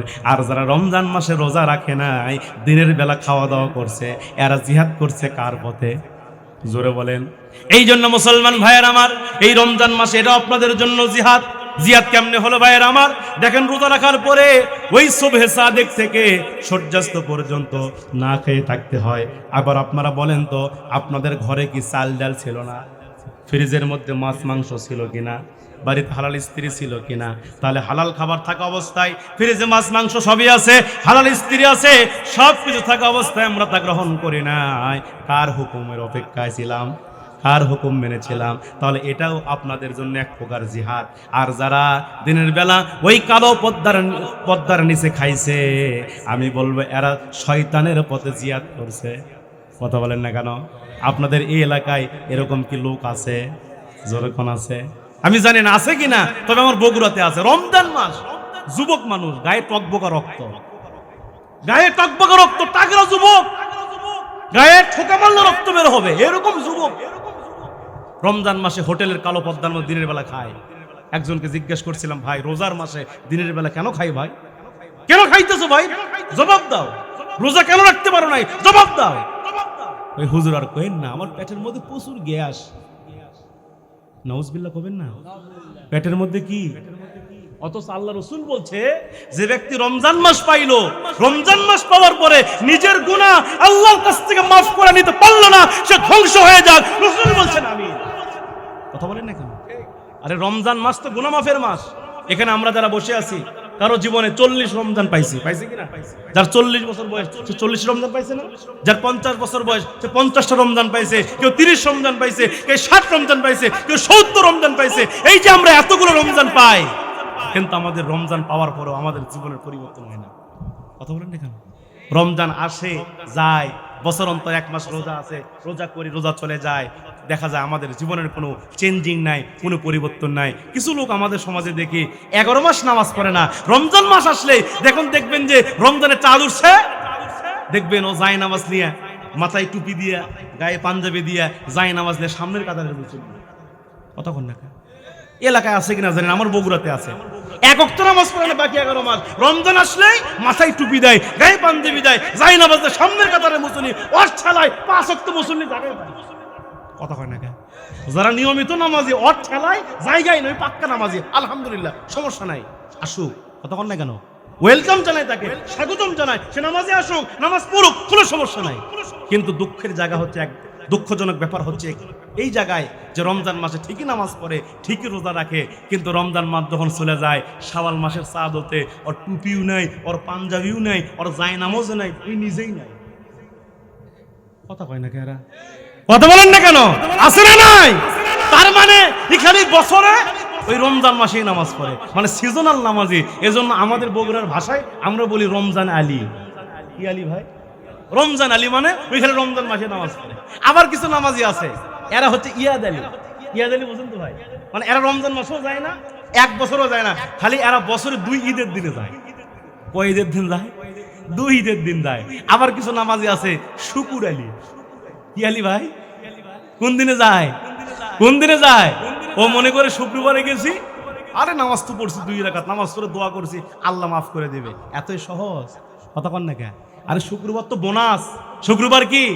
লাইলাতুল কদর, লাইলাতুল বরাত, শুক্রবার, ঈদের দিন, রমজান মাস, এগুলো তো বোনাস। কাদের জন্য বোনাস? যারা সরকারি চাকরি করে। ঠিক কিনা বলে? যারা সরকারি চাকরি করে এরাই তো বোনাস পায় নাকি? যারা সরকারি চাকরিজীবী এরাই তো বছরে 2 বার ঈদুল ফিতর, ঈদুল আজহা হয়, বোনাস পায় কিনা? এখন ওই আপনি যদি সরকারি চাকরি না করে ওই বোনাসের সিরিয়ালে যদি দাঁড়ান, বোনাস দিবে? তবে তোর মাথা কি ঠিক আছে? তুই কি চাকরি করি? কথা কয় না কে? তাহলে চাকরি না করে যেমন বোনাসের আশা করা বোকামি, 5 ওয়াক্ত নামাজ না পড়ে শুক্রবার, লাইলাতুল কদর, লাইলাতুল বরাত, মেরাজ, এগুলা দিয়ে মাফ পাওয়া বা এগুলা দিয়ে জান্নাত পাওয়া তার চাইতে বড় বোকামি। কথা বলেন না কেন? আরে আপনাকে নামাজ পড়তে 5 ওয়াক্ত, আপনি তো মুসলমানের সন্তান, আপনার বাপ মুসলমান, আপনার দাদা মুসলমান, আপনার 14 গোষ্ঠী মুসলমান, আপনি 5 ওয়াক্ত নামাজ মসজিদে গিয়ে পড়বেন, আজান হবে নামাজ পড়বেন, আপনি মুসলমানের পরিচয় দিতে পারবেন। কথা কোন ঠিক কিনা? আজকে নামে মুসলমান কিন্তু কামে মুসলমান। কথা কোন না কেন? খালি আমার নামে মুসলমান। কেমন মুসলমান তুমি, কেমন মুসলমান, নামাজের সাথে নাই পরিচয়, মানো না কোরআন, তুমি কেমন মুসলমান। ঠিক কিনা? তুমি রমজান এলে রাখো না রোজা, দিনকে করো আঘাত, পয়সা করির নেই তো অভাব, দাও না তো যাকাত। তুমি রমজান এলে রাখো না রোজা, দিনকে করো আঘাত, পয়সা করির নেই তো অভাব, দাও না তো যাকাত। তুমি ইমানদারির বড়াই করো, নেই তোমার ঈমান। তুমি ইমানদারির বড়াই করো, নেই তোমার ঈমান। তুমি কেমন মুসলমান বলেন, কেমন মুসলমান তুমি, কেমন মুসলমান? নামাজের সাথে নাই পরিচয়, মানো না কোরআন, তুমি কেমন মুসলমান? তুমি নবীর উম্মত দাবি করো, সুন্নাহ মানো না, নবীর অপমানে তোমার হৃদয় কাঁদে না, ঠিক কিনা বলেন? তুমি নবীর উম্মত দাবি করো, সুন্নাহ মানো না, নবীর অপমানে তোমার হৃদয় কাঁদে না। তুমি বিজাতীয় সংস্কৃতিতে সপেছ পরাণ, তুমি স্টার জলসা জি বাংলায় সপেছ পরাণ। তুমি কেমন মুসলমান, কেমন মুসলমান তুমি, কেমন মুসলমান? নামাজের সাথে নাই পরিচয়, মানো না কোরআন, তুমি কেমন মুসলমান? ঠিক কিনা বলেন? তাহলে মুসলমান হতে গেলে নামাজ পড়া দরকার আছে না নাই? আবার কিছু নামাজি আছে, এরা নামাজ পড়ার পরেও জাহান্নামে যাবে, আছে না নাই? এটা আমার কথা না, রবের কথা। কার কথা? কথাই বলেছেন সূরা মাউনের ভিতর আল্লাহ বলেছেন ফাওয়াইলুল লিল মুসাল্লিন। আল্লাহ বলছেন জিদের জন্য ওই সকল নামাজিরা নামাজ পড়ার পরে ধ্বংস হবে, জাহান্নামে যাবে। কোন নামাজি? দুই প্রকার নামাজি। এক নাম্বার হচ্ছে আল্লাযীনা হুম আন সালাতিহিম সাহুন, যেই সকল নামাজিরা নিজেদের নামাজের প্রতি উদাসীন থাকে। কি থাকে ভাই? কথা বলেন না কেন? কি থাকে? উদাসীন থাকে। উদাসীন কি? উদাসীন হচ্ছে মাঝে মাঝে পড়ে, মাঝে মাঝে ছাড়ে। এই যে সিজনাল নামাজি, সপ্তাহে একদিন যায়, বছরে এক মাস যায়, আবার বছরে 2 দিনে যায়। আবার কিছু নামাজ আছে দেখবেন যে কাজ কাম নাই, বাড়িতে বসে আছে নামাজ পড়ে। আবার যখন দেখা যায় মাঠে ভরপুর কাজ, ও আর নামাজে আসে না। কতক্ষণ না কেন? আবার মাঝে মাঝে পড়ে, মাঝে মাঝে ছাড়ে। এরা হচ্ছে নামাজের প্রতি উদাসীন। এই নামাজিরা কি জান্নাত পাবে? 2 নাম্বার কারা? আল্লাযীনা হুম ইউরাউন। 2 নম্বরে ওই সকল নামাজিরা নামাজ পড়ার পরে জাহান্নামে যাবে, যারা মানুষকে দেখানোর জন্য নামাজ পড়ে। আছে না নাই? কক্সবাজার জেলায় আছে কিনা জানেন, আমার বগুড়াতে আছে। বিশেষ করে যারা নেতাগিরি করবার চায়, নেতা নেতা কথা কয় না কে? নেতা তো বুঝেন, নেতা নেতা বুঝেন তো? আর আমার বগুড়াতে এমন নেতা আছে এক ওয়াক্ত নামাজ পড়ে না, কিন্তু নির্বাচন সামনে আসলে নেতা সাহেব নামাজ ছাড়ে না। ওরে বাবা, এক আসরের নামাজ 4 বার পর্যন্ত পড়ে। কথা কয় না কে? যেতেই যায়, যদি একটু লোকজন দেখে, ভাই আমার নামাজ পড়ছেন আসরে? বলে না, নামাজ পড়ি নাই। বলে আগে নামাজ পড়তে হবে, আল্লাহর হুকুম। নেতা সাহেব ওখানে জামাতের সাথে নামাজ পড়ছে। নামাজ পড়ার পরে নেতা সাহেব ওখানে ভোট টোট চাওয়ার পরে 1 কিলো 2 কিলো একটু যাওয়ার পরে দেখে সেখানে আরেকটা বাজার, কিছু লোকজন বসে আছে। এই ভাইয়ের আমার, আপনারা কি আসরের নামাজ পড়ছেন? বলে না, নামাজ পড়ি নাই। বলে আগে নামাজ পড়তে হবে। নেতা সাহেব ওখানে গিয়েও জামাত পড়ছে। কথা বলেন না কেন? এইভাবে এক এক করে এক আসরের নামাজ 4 বার পর্যন্ত আমার বগুড়ার নেতা পড়ছে। কথা বলেন ঠিক কিনা? এই নামাজ আল্লাহর জন্য না মানুষকে দেখাবার জন্য? কাক দেখাবার জন্য। আবার কিছু হাজি আছে, হাজি সামনে ভোট নির্বাচন করা লাগবে, হজ করে আসবে, লোকজন বলবে ইরে বাপ রে বাপ, লোকটা খুব ভালো, এক ভোট দেওয়া লাগবে। কথা বল না কেন? ওই হাজি লেখার জন্য আবার এমন হাজি আছে আমি দেখছি আমার এলাকায়, ওর নামের আগে আল হজ না লিখতে মাহফিল তাফসীর মাহফিলের সভাপতি বানাইছে, বিশেষ অতিথি বানাইছে। ওই হজ করে আসছে, নামের আগে আল হজ লেখেনি বলে পোস্টার বাতিল হয়ে গেছে। তাহলে ওই হজ কি আল্লাহর জন্য হয়েছে না আল হজ লেখানোর জন্য হয়েছে? কথা বলেন না কেন? আর আমি আল হজ কেন লিখতে হবে? তুমি হজ করেছো আল্লাহর জন্য। আমার প্রত্যেকটা ইবাদত আল্লাহ তো রাসূলকে শিখিয়ে দিয়েছেন। রাসূল আপনি বলেন কুলিন্না সালাতি ওয়া নুসুকি ওয়া মাহইয়ায়া ওয়া মামাতি লিল্লাহি রাব্বিল। রাসূলকে আল্লাহ বলছেন আপনি বলেন নিশ্চয় আমার নামাজ, আমার কুরবানি, আমার বেঁচে থাকা, আমার মরে যাওয়া সবকিছু কার জন্য? সব আল্লাহর জন্য। আমি কাউকে ভালোবাসি, মান আহাব্বা লিল্লাহ, আমি কাউকে ভালোবাসি আল্লাহর জন্য। ওয়া আবগাদা লিল্লাহ, রাসূল বলছে কাউকে ঘৃণা করো, এটা কার জন্য? আমি আপনাকে ভালোবাসি আল্লাহর জন্য, আমার দুনিয়ার কোনো স্বার্থ নাই। আমি আপনাকে ভালোবাসি আল্লাহর জন্য, আবার আমি আপনাকে ঘৃণা করি, আপনি ইসলাম বিদ্বেষী, কোরআন বিদ্বেষী, রাসূল বিদ্বেষী, আমি আপনাকে ঘৃণা করি। ওয়া আবগাদা এটাও আল্লাহর জন্য। আমার ব্যক্তিগত কোনো কারণে নয়, যে ব্যক্তিগত কোনো আক্রোশ আছে, কোনো দ্বন্দ্ব আছে, এই জন্য নয়। আপনি আল্লাহর বিরুদ্ধাচরণ করেন বলে আমি আপনাকে ঘৃণা করি। আবার রাসূল বলছেন তোমরা কি করো? ওয়া আতা লিল্লাহ, মানুষকে দান করো কার জন্য?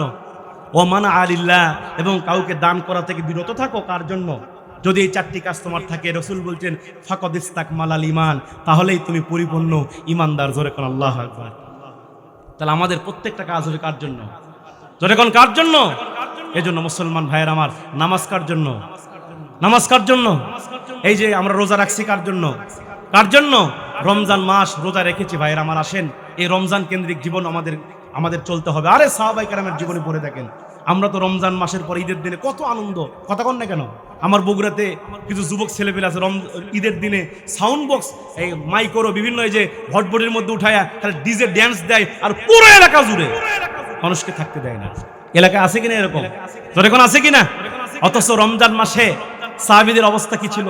খলিফাতুল মুসলিমিন হযরত ওমর, যিনি অর্ধ পৃথিবীর খলিফা ছিলেন, এই বাংলাদেশের মতো প্রায় 40টা দেশ মিলে একটা রাষ্ট্র ছিল। আল্লাহু আকবার কোন। বাংলাদেশের মতো কয়টা দেশ? জোরে কোন কয়টা দেশ?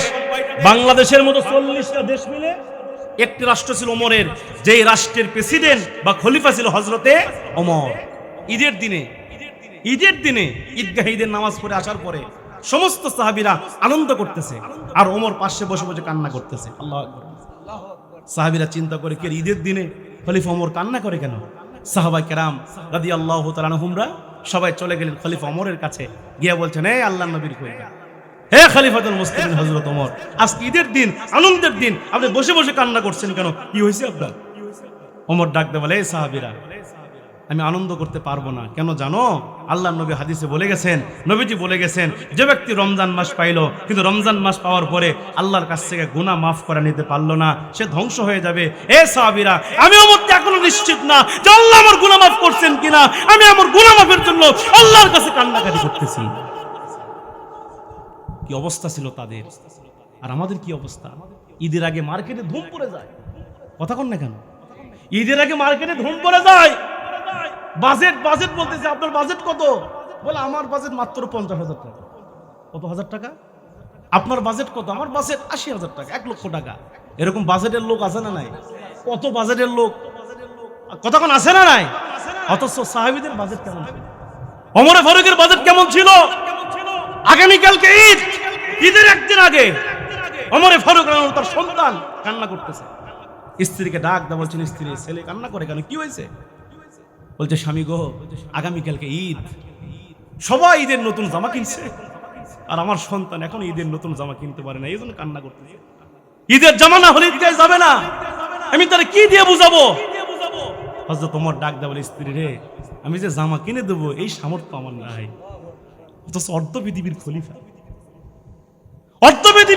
ওমর ঈদের একদিন আগে বলতে তাকে জামা কিনে দেবো এই সামর্থ্য আমার নাই।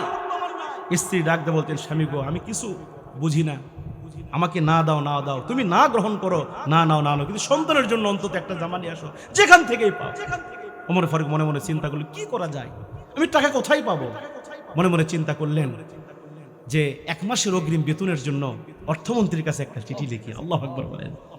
ওমর ফারুক তিনি নিজে রাষ্ট্রপ্রধান, তিনি অর্থমন্ত্রীর কাছে বাইতুল মালের যিনি দায়িত্বশীল ছিলেন, অর্থমন্ত্রী আবু উবাইদা ইবনুল জাররাহ রাদিয়াল্লাহু আনহুর কাছে তিনি একটা চিঠি লিখলেন, হে উবাইদা ইবনুল জাররাহ, অর্থমন্ত্রী, দেশের অর্থমন্ত্রী, আমি আপনার কাছে 1 মাসের অগ্রিম বেতন চাই। চিঠিখানা পাঠিয়ে দিলেন হযরত ওমর। অর্থমন্ত্রী আবু উবাইদা ইবনুল জাররাহ রাদিয়াল্লাহু আনহুর কাছে চিঠিটা আসলেন। আবু উবাইদা ইবনুল জাররাহ চিঠিখানা পড়ে এত পরিমাণ কেঁদেছে সেদিন। আবু উবাইদা ইবনুল জাররাহ দাড়ি মোবারক ভিজে গেছে। আল্লাহু আকবার বলেন। মনে মনে চিন্তা করে, যেই লোক অর্ধ পৃথিবীর খলিফা, এই সারা অর্ধ পৃথিবীর রাষ্ট্রে যিনি দায়িত্ব পালন করতেন, প্রধানমন্ত্রী, ঈদের আগের দিন চিঠি লিখছে 1 মাসের অগ্রিম বেতন চাই, ঘরে টাকা নাই। চিঠিখানা পড়বার পরে আবু উবাইদা ইবনুল জাররাহর মনটা চাচ্ছে আমি দেই, অনেক কিছু দেই, আমি তাকে টাকা দেই, কিন্তু আবার মনে মনে চিন্তা করলেন, আমি তো একজন দেশের দায়িত্বশীল, ঠিক কিনা বলেন? আমাকে রাষ্ট্রীয়ভাবে দায়িত্ব দেওয়া হয়েছে, জনগণের অধিকার আমাকে নিশ্চিত করতে হবে। আবু উবাইদা ইবনুল জাররাহ খলিফাতুল মুসলিম হযরত ওমরকে তিনি পাল্টা 2টা প্রশ্ন লিখে দিলেন, 2টা শর্ত লিখে দিলেন। বললেন, হে খলিফাতুল মুসলিম হযরত ওমর, আমি আপনাকে 1 মাসের অগ্রিম বেতন দিব, তবে শর্ত হলো 2টা। শর্ত কয়টা? যদি 2টা শর্তে আপনি রাজি হতে পারেন, আমি আপনাকে এই মুহূর্তে 1 মাসের অগ্রিম বেতন দিব। 1 নম্বর শর্ত তিনি লিখলেন, হে খলিফাতুল মুসলিম হযরত ওমর, আপনি যে আগামী 1 মাস পর্যন্ত বেঁচে থাকবেন, এর কি গ্যারান্টি আছে? আল্লাহু আকবার বলেন। হে খলিফাতুল মুসলিমিন হযরত ওমর, আপনি যে আগামী 1 মাস পর্যন্ত বেঁচে থাকবেন এর কি গ্যারান্টি আছে? এই নিশ্চয়তা দিতে পারলে 1 মাসের বেতন দেব। 2 নম্বর শর্ত লিখলেন, হে হযরত ওমর খলিফাতুল মুসলিমিন, আগামী 1 মাস পর্যন্ত আপনার দেশের জনগণ আপনাকে যে খলিফা হিসেবে গ্রহণ করবে বা রাষ্ট্রের ক্ষমতায় রাখবে এর কি নিশ্চয়তা আছে? যদি এই 2টা বিষয়ে গ্যারান্টি দিতে পারেন তাহলে আমি আপনাকে 1 মাসের অগ্রিম বেতন দেব। আল্লাহু আকবার। এই 2টা শর্ত লিখে চিঠিখানা পাঠায় দিছে। ওমর ফারুক চিঠিখানা পড়ার পরে তিনিও কান্না করলেন। কান্না করার পরে আল্লাহর কাছে দোয়া করেন, আল্লাহ, আমি একজন যোগ্য অর্থমন্ত্রী পেয়েছি। যেই দেশে দায়িত্বশীলরা যোগ্য হয় সেই দেশের মানুষ নিরাপত্তায় থাকে। জোরে বলেন আল্লাহু আকবার। এটা হচ্ছে তাদের অবস্থা, এটা তাদের কি অবস্থা। এই জন্য আল্লাহ বলছেন, তোমরা কি করো? তুমিনুনা বিল্লাহি ওয়া রাসূলি, তোমরা ওই সাহাবীদের মতো আমি আল্লাহর উপর ঈমান আনো, রাসূলের উপর ঈমান আনো। ও তুজাহিদুনা ফি সাবিলিল্লাহ, আর সংগ্রাম করো রবের পক্ষে, রবের পথে। কি দিয়ে? বিআমওয়ালিকুম ওয়া আনফুসিকুম, তোমাদের জান এবং মাল দিয়ে সংগ্রাম করো। কার পথে? মুসলমান ভাইরা আমার, ছোট্ট একটা ঘটনা বলে শেষ করে দেব, 5-7 মিনিটের মধ্যে মোনাজাত করে দেব ভাইরা আমার। এবার আসেন মুসলমান ভাইরা আমার, জান এবং মাল দিয়ে সংগ্রাম করতে হবে। সাহাবীরা কি করেছেন? তাদের জান এবং মাল দিয়ে সংগ্রাম করেছেন। বিশ্বনবী তাবুক যুদ্ধের ডাক দিলেন, সাহাবায়ে কেরামকে এক জায়গায় করলেন, আর বলছেন, সাহাবীরা তোমরা এই মুহূর্তে 2টা জিনিসকে প্রস্তুত করো। সাহাবীরা ডাক দিয়ে বলছেন, ইয়া রাসূলুল্লাহ, ইয়া হাবিবাল্লাহ, কি 2টা জিনিস প্রস্তুত করে ফেলবো? আল্লাহর নবী ডাক দিয়ে বলছেন, সাহাবীরা তোমরা কি ওই আয়াত পড়ো নাই? আল্লাহ পাক নিজেই চমৎকার করে বলেছেন, ইন্নাল্লাহাশতারা মিনাল মুমিনিনা আনফুসাহুম ওয়া আমওয়ালাহুম বিআন্না লাহুমুল জান্নাহ। আল্লাহু আকবার। এই সাহাবী, আল্লাহ তো নিজেই বলেছেন, ইন্নাল্লাহা আশতারা মিনাল মুমিনিনা, আল্লাহ পাক বলছেন নিশ্চয় আমি মুমিনদের কাছ থেকে ক্রয় করে নিয়েছি, মুমিনদের কাছ থেকে কিনে নিয়েছি আমওয়ালাকুম ওয়া আনফুসাকুম, মুমিনদের জান এবং মাল। আল্লাহু আকবার বলেন। মুমিনদের জান মালকে আল্লাহ ক্রয় করে নিয়েছেন। আমরা বললাম, আল্লাহ যদি মুমিনরা আপনাকে জান মাল দিতে পারেন আপনি কি দিবেন? আমরা কক্সবাজারের মুসলমান, এই যে চকরিয়া বাজারে গিয়ে যদি আপনি আলু বিক্রি করেন আপনাকে কি দিবে? টাকা দিবে। আপনি ধান বিক্রি করলে আপনাকে টাকা দিবে, আপনি লবণ বিক্রি করলে আপনাকে টাকা দিবে। আমরা বললাম, আল্লাহ আপনাকে জানমাল 2টাই দিলাম, আপনি কি দিবেন? আল্লাহ বলে, বিআন্না লাহুমুল জান্নাহ, আমার জান্নাত দিয়ে দিব। নবীজি বলছেন, সাহাবীরা আল্লাহ পাক তোমাদেরকে জান্নাত দিবে, তোমাদের মালগুলো এক জায়গায় করো। বিশ্বনবী যখন এইভাবে ডাক দিলেন সাহাবায়ে কেরামকে, বিশ্বনবীর সাহাবীরা মালগুলো এক জায়গায় করলো। হযরত ওমর দান করলো, হযরত আলী দান করলো, ওসমান দান করলো, আবু বকর সিদ্দিক রাদিয়াল্লাহু তাআলা দান করলেন। সমস্ত সাহাবীদের দান যখন এক জায়গায় হয়ে গেছে, আল্লাহর নবী ওমরকে ডাকতে বলছেন, ওমর রে, তুমি তাবুক যুদ্ধের জন্য কি দান করলে? ওমর ডাকতে বলছে, ইয়া রাসূলুল্লাহ, আমার সম্পদের অর্ধেক আমি দান করে ফেলেছি। ওসমানকে ডাকতে বলছে, ওসমান তুমি কি দান করছো? ওসমান ডাকতে বলছে, রাসূল আমার সম্পদের 3 ভাগের 1 ভাগ দান করছি। আলীকে ডাকতে বলছে, আলী রে তুমি কি দান করেছো? আলী বলছে, রাসূলুল্লাহ আমি অর্ধেক দান করেছি। এবার রাসূল আবু বকরের কাছে গেলেন, গিয়া বলছেন, আবু বকর রে, তুমি তাবুক যুদ্ধের জন্য কি দান করেছো? আবু বকর ডাক দিয়ে বলছে, রাসূলুল্লাহ আমার ঘরে কয়েক সার জবের আটা ছিল আর কয়েকটা দিরহাম ছিল, দান করছি। আল্লাহু আকবার। নবী ডাকতে বলছে, আবু বকর রে তুমি বাড়িতে কি রাইখা আসছো? আবু বকর ডাকতে বলছে, রাসূল আমি আমার বাড়িতে আল্লাহ এবং তার রাসূলকে রেখে সব কিছু আল্লাহর জন্য দান করেছি। নবী আমার সমস্ত সাহাবীদের দানগুলো যখন নিয়ে ফেললেন, আল্লাহর নবী স্তূপের সামনে দাঁড়ায় আছে। এমন সময় আল্লাহর নবীর কানে এক সাহাবীর কান্নার আওয়াজ ভেসে আসে। ওই সাহাবীর নাম হলো হযরত আব্দুল্লাহ যুল বাদাদাইন। তিনি পাশে দাঁড়িয়ে নবমুসলিম সাহাবী কান্না করে। বিশ্বনবী আব্দুল্লাহর কান্না শুনে আমার নবীজি এক পা দুপা করতে করতে আব্দুল্লাহর কাছে গেলেন, গিয়া বলছেন, আব্দুল্লাহ রে তুমি এখানে দাঁড়ায়া দাঁড়ায়া কান্না করো কেন? কি হয়েছে তোমার? আব্দুল্লাহ ডাক দিয়ে বলছেন, ইয়া রাসূলুল্লাহ, ইয়া হাবিবাল্লাহ, আমার কান্নার কারণ হলো আমার ইসলামের জন্য আপনি তো মাল দিতে বলেছেন, যুদ্ধের জন্য দিতে বলেছেন। ও নবী আমি এত গরিব সাহাবী, আমার কাছে একটা দিরহামও নাই যেটা আমি যুদ্ধের জন্য দান করব। এই জন্য আমি কান্না করতেছি। নবী মহিলা সাহাবীরা পর্যন্ত দান করেছে। মহিলা সাহাবীরা নাকের ফুল খুলে খুলে যুদ্ধে দিয়েছে, গলার হার খুলে খুলে যুদ্ধের ময়দানে দান করেছে, এমনকি কানের স্বর্ণের দুল খুলে খুলে দান করেছে। কিন্তু আমি এত গরিব সাহাবী, যুদ্ধের জন্য আমি কিছুই দিতে পারি নাই, এই জন্য আমি কান্না করি। নবী ডাক দিয়ে বলে, আব্দুল্লাহ তুমি তোমার কান্না বন্ধ করে ফেলো। আব্দুল্লাহ ডাক দিয়ে বলছে, রাসূলুল্লাহ আমি আমার কান্না ততক্ষণ পর্যন্ত বন্ধ করব না যতক্ষণ পর্যন্ত আপনি আল্লাহর কাছে দোয়া করে দিবেন। আল্লাহ তো বান্দার থেকে দুইটা জিনিস চাইছে, একটা মাল চাইছে, একটা জান চাইছে। ও নবী আমার মাল নাই তো কি হয়েছে, আমার একটা জান আছে, আল্লাহ আমাকে একটা জীবন দিছে। আপনি আল্লাহর কাছে আপনি যতক্ষণ পর্যন্ত না দোয়া করে দিবেন আমি আমার জান যেন আল্লাহর জন্য দিতে পারি, ততক্ষণ পর্যন্ত আমি আমার কান্না বন্ধ করব না। আল্লাহু আকবার। নবী আমার ডাকতে বলে, আব্দুল্লাহ কান্না বন্ধ করে যাও, যাও একটা গাছের বাকল আনো। বিশ্বনবীর সাহাবী হযরত আব্দুল্লাহ মুহূর্তের ভিতরে এক দৌড় মেরে একটা গাছের বাকল ছিনিয়ে আনলেন। আল্লাহর নবী ডাকতে বলছে, আব্দুল্লাহ রে বাম হাতটা বাড়ায় দাও। আমার নবী আব্দুল্লাহর বাম হাতের ভিতরে গাছের বাকলটা পরায় দিলেন। গাছের বাকলটা পরানোর পরে আল্লাহর নবী দুইটা হাত তুলে আল্লাহর কাছে দোয়া করছে, আল্লাহ আমি আব্দুল্লাহর প্রতি রাজি আছি, খুশি আছি। আল্লাহ আমি আব্দুল্লাহর রক্তকে কাফেরদের জন্য হারাম করে দিলাম। আল্লাহ আপনি আব্দুল্লাহ রক্তকে কাফেরদের জন্য হারাম করে দেন। এই উল্টা দোয়া যখন আমার নবীজি করলেন, আব্দুল্লাহ আবার কান্না শুরু করে দিলেন। আমার নবীজি ডাকতে বলছে, আব্দুল্লাহ রে তুমি আবার কেন কান্না শুরু করে দিলা জানতে চাই। আব্দুল্লাহ ডাকতে বলছে, রাসূলুল্লাহ আমার কান্নার কারণ হলো আমি চাইলাম যুদ্ধে শহীদ হতে, আমি চাইলাম আমার জীবনটা আল্লাহর জন্য দিতে, আল্লাহর জন্য আমার এই জীবনটা যুদ্ধের ময়দানে দিতে চাইলাম, কিন্তু আপনি আমার জন্য উল্টা দোয়া করলেন কেন? আপনি আমার রক্তকে কাফেরদের জন্য হারাম করলেন কেন? নবী আপনি যেই দোয়া একবার করেন ওইটা তো আল্লাহ ফেরত দেয় না, আপনি আমার জন্য উল্টা দোয়া করলেন কেন? এই জন্য আমি কান্না করি। নবী ডাকতে বলে, আব্দুল্লাহ রে তুমি তোমার কান্না বন্ধ করে ফেলো, তুমি তোমার কান্না বন্ধ করে ফেলো আব্দুল্লাহ। ও আব্দুল্লাহ আমি রাসূল বলতেছি, তোমার কলিজার ভিতরে, তোমার কলিজার ভিতর অন্তরের ভিতরে জিহাদের তামান্না থাকার কারণে, আল্লাহর ভয় থাকার কারণে, আমি রাসূলের অনুসরণ মহব্বত থাকার কারণে আব্দুল্লাহ তুমি শুনে নাও, তুমি যদি বাড়িতে জ্বর হয়েও মারা যাও আমার আল্লাহ তোমাকে শহীদের মর্যাদা দান করে দিবে। মরতেই হবে যখন শহীদি মরণ দিও আমাকে। বলেন মরতেই হবে যখন শহীদি মরণ দিও আমাকে।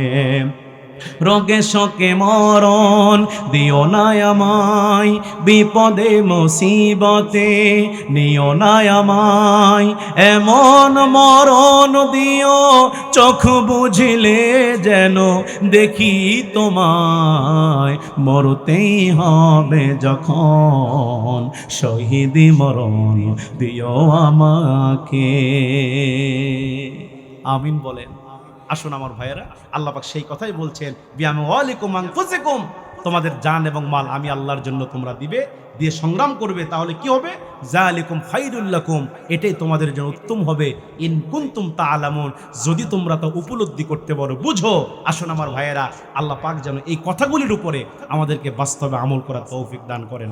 সকলে আল্লাহুম্মা আমিন। আমার ভাইয়েরা, আমি আসছি সেই বগুড়া থেকে, এসে আমি আপনাদের মাঝে কোরআনের হাদিসের আলোকে কথা বলেছি। বাজে কথা বলছি? বাজে কথা বলছি? কেউ কি কষ্ট পাইছেন? যদি কেউ কষ্ট পেয়ে থাকেন আমাকে ক্ষমা করবেন। যদি আবারও কখনো আল্লাহ যদি আমাকে তৌফিক দেয়, যদি আসার সুযোগ দেয় আশেপাশে কোথাও, আসবেন তো ইনশাল্লাহ? আসেন, আমি কোরআন থেকে আলোচনা করব। যেহেতু রাত অনেক গভীর হয়ে গেছে, আমি চেষ্টা করি যে শর্ট টাইমে কিছু চমৎকার কিছু কথা বলার, কারণ সারা রাত ধরে ওয়াজ শুনলাম আর ফজরের নামাজ পড়লাম, ওই ওয়াজের কি দাম আছে ভাই? জোরে কোন দাম আছে? এজন্য ওয়াজও শুনবো, ফজরও পড়বো, তাহলে এই ওয়াজের দাম আছে না নাই? এজন্য আসুন আমার ভাইয়েরা, আমরা সকলেই ইনশাআল্লাহ নিয়ত করি যে কথাগুলো বলেছি, আমার কথার সামারাইজ হলো, আমি আরেকবার বলছি, ভালো করে বুঝবেন, কথাগুলো বুঝে বাড়িতে যাবেন। আমার আলোচনার বিষয় ছিল কি? সূরা সফের 10 এবং কথা বলেন, আপনাদের কথা বলেন। সূরা সফ, কোন সূরা? সফ। আয়াত নম্বর ছিল 10 এবং 11। আয়াতের মূল কথা ছিল আল্লাহ ঈমানদারকে বললেন, কাকে বললেন? ইয়া আইয়ুহাল্লাযীনা আমানু, হে বিশ্বাসীগণ, কি বললেন? হাল আদুল্লুকুম আলা তিজারাতিন তুনজিকুম মিন আযাবিন আলীম, আমি কি তোমাদেরকে এমন একটা ব্যবসার কথা বলে দিব না যেই ব্যবসা কি করবে? তুনজিকুম মিন আযাবিন আলীম, ওই জাহান্নামের কঠিন আযাব থেকে মুক্তি দিবে।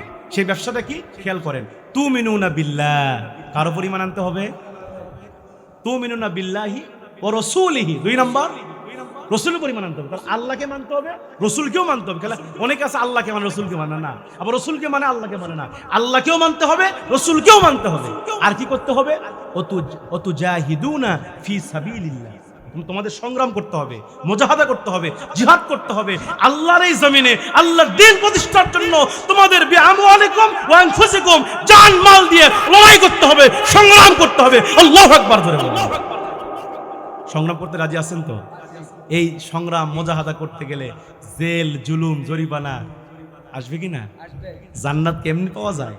জান্নাত যদি এমনি পাওয়া যাইতো তাহলে জান্নাত যদি এমনি পাওয়া যাইতো তাহলে সাহাবায়ে কেরামকে নির্যাতিত হওয়া লাগতো না, ঠিক কিনা বলেন? আল্লাহ তো কোরআনে বলেই দিয়েছেন, আম হাসিবতুম আন তাদখুলুল জান্নাহ, তোমরা কি মনে করেছো মরে যাবে আর জান্নাতে যাবে? না, জান্নাত পেতে গেলে আল্লাহ বলছেন সূরা বাকারাতে, ওয়ালা নাবলু আন্নাকুম বিশাইইম মিনাল খাউফি ওয়াল জুই ওয়া নাকসিম মিনাল আমওয়ালি ওয়াল আনফুসি ওয়াস সামারাত। আল্লাহ বলতে জান্নাত পেতে গেলে অবশ্যই অবশ্যই তোমাদেরকে এই দুনিয়াতে পরীক্ষা দেওয়া লাগবে। কি দেওয়া লাগবে? পরীক্ষা আসবে, বিভিন্ন হয়ে পরীক্ষা আসবে। আল্লাহ পাক যেন আমাদের সকলকে মুমিন হয়ে ইমানদার হয়ে কবরে যাওয়ার তৌফিক দান করেন। সকলে বলি আল্লাহুম্মা আমিন। ওয়া আখিরু দাওয়ানা আনিল হামদুলিল্লাহি রাব্বিল আলামিন। সমাপনী কথা যদি কারো থাকে বলে দেন, আপনারা বলেন। হ্যাঁ, একটু বলেন। বলবেন না কেউ? বলেন, একটু কিছু সালাম করেন না, একবার সমাপনী করে নাই একটু সহজ।